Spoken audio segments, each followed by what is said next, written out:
And there's other injuries, other elbow injuries beside a UCL injury that a lot of these athletes who throw get. Can you walk us through what some of those injuries might be?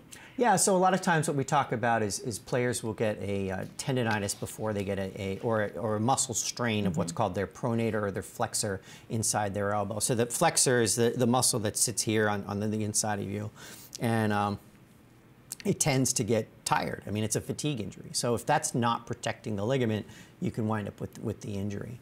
We talk about stress fractures. So stress fractures are something you see more often in kids. That's so common, yes. Yeah. You often hear the term stress fracture. What does that mean? So there are a couple different kinds that you can get in the elbow. One is on the what's called the medial epicondyle, and that's where your Tommy John ligament starts. Okay. So in a way, when you have that kind of stress fracture as a kid, you can think of it, it's almost like a Tommy John of the injury of the bone. Then you can have stress fractures in the olecranon, which is the back part of your ulna, which is basically this bone in your forearm.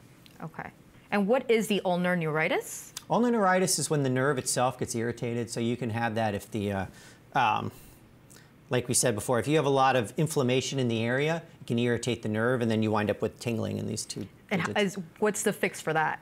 That's a great question. Because I was going to say, that can't be fun. No. And some people, actually, the nerve moves. So they have like a subluxing nerve, and that's a problem. So it's, again, same thing. You start with a little bit of conservative treatment. So it's an anti-inflammatory, ice. You just basically try to get it to calm down. And every now and then you wind up what's called transposing that nerve, or taking that nerve and moving it so it's not being irritated every time you move your elbow like this.